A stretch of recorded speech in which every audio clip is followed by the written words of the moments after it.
This piece is called What?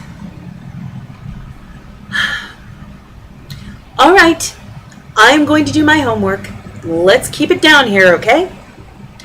This is really less of an announcement and more of a battle cry. My brain is so full of everything I have to do this week that I can't find the words to write this paper. I clomp up the stairs to my room for the second time today, determined to come up with something to write. I have never had a block so insurmountable. It's like having a bubble trapped in your stomach that you just can't get rid of. All these ideas and thoughts keep finding their way onto my paper, only to disappear in a haze of distractions. I was just downstairs to say hi to a friend who dropped by. It's now 3 hours later. Not that I didn't enjoy her company, but where was I? Oh yeah, the paper.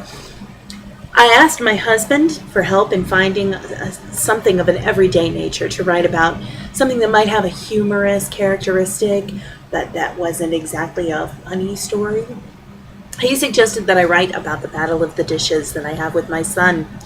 My son has not washed the dishes, his only chore, by the way, for 3 days. 3 days. I am certainly not going to do them.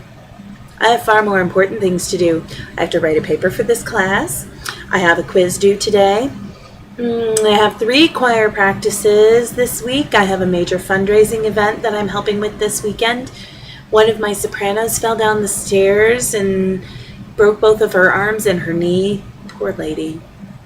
I really need to get to the hospital to see her. I need to bring her some flowers. Yes, right after I finish this paper, I sit down at my computer and the words are frozen in my fingertips. I see that I have a new email from my boss at the church. He's asking questions about an event that isn't happening until June. It's May 3rd. I sigh deeply. Maybe if I answer an email, it'll get things moving. You know, energy begets energy and all that stuff. I open the email and begin composing a reply. Of course, nothing is simple, so I have to open another internet window to check on some details, and I can't find what I need, so I resort to the Facebook invitation, grimacing as I do so. I poke the mouse pad twice while pointing at my Facebook bookmark, because I know what's going to happen next. I'm going to fall into the pit. Yep, 10 notifications on Facebook. I feel like the dog in Up, you know, squirrel, and he's off. I have to see who is commenting on what, and by the time I finish doing that, it's an hour later.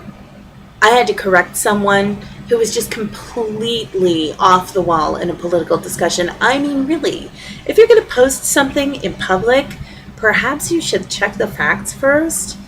I knew I could find the reference if I did a little digging.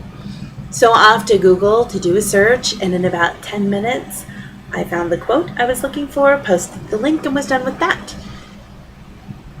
Oh yeah, the event details. I open the invitation to the June event, and I find the information that I need. I finish typing my email to Father and send it off. And when my inbox comes back up, I see that I have another email from Father. This time he wants to know about the liturgy plan for this weekend. Right, my job, the liturgy plan. I'd completely forgotten. Holy crap. I open another window and look at what the readings are and quickly cobble together something that looks plausible for the weekend. I type up the plan and send it off. Oh no, I have to send it to the organist too. I pull up another composition window and draft another email explaining the delay. I attach the liturgy plan and I send it off, and now it's 3 p.m. I've been up here for 2 hours and I have nothing typed on my paper. I shut off Google and Facebook. I refuse to look at them, not even for spelling or definitions. Nada. Nothing. The door to my bedroom opens and it's my daughter Celia. Hi, Mom, she says, working hard? She looks over my shoulder and sees that there is not one word written on my screen, and she snorts. She plops down on the bed and starts to play with the cat. The cat who is very quietly sleeping behind me on the bed, is now locked in a battle for his very existence with the hand. He claws my butt, mistaking it for the evil hand, and I indicate my annoyance with an exasperated sigh. Celia and the cat ignore me. I hear my husband on the steps, huffing and puffing his way up. He's got a load of laundry to put away. "Hi," he whispers, as if that's less distracting than speaking to me in a conversational tone. "How's it going?" I roll my eyes. "Not good, huh?" He's still whispering. He whispers to my daughter, "Honey, don't distract Mommy, she's busy." Celia takes the cat and wanders off into her own room. He goes to the door and calls after her, "Celia, did you clean the bathroom?" He's still whispering, like it's a magical cloaking device. Celia, under no such delusions of invisibility, shouts back, "I am not cleaning up that mess." I roll my eyes again, and I sigh loudly and click my tongue. My husband, still whispering, "I'm sorry, honey." Not really, I think. You're feeling ignored, and so now you're going to annoy me into submission. Still whispering, "What did you have planned for dinner?"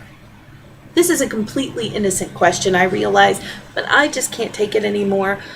Stop whispering. I turn and look at him. What did you need from me? I can't seem to get anything done. I have people chasing after me asking for this and that, and I have this paper to do and a quiz to take, and I haven't even thought about dinner. Hell, I didn't even have lunch. He looks like I slapped him. Oh, he's not whispering anymore. Thank God.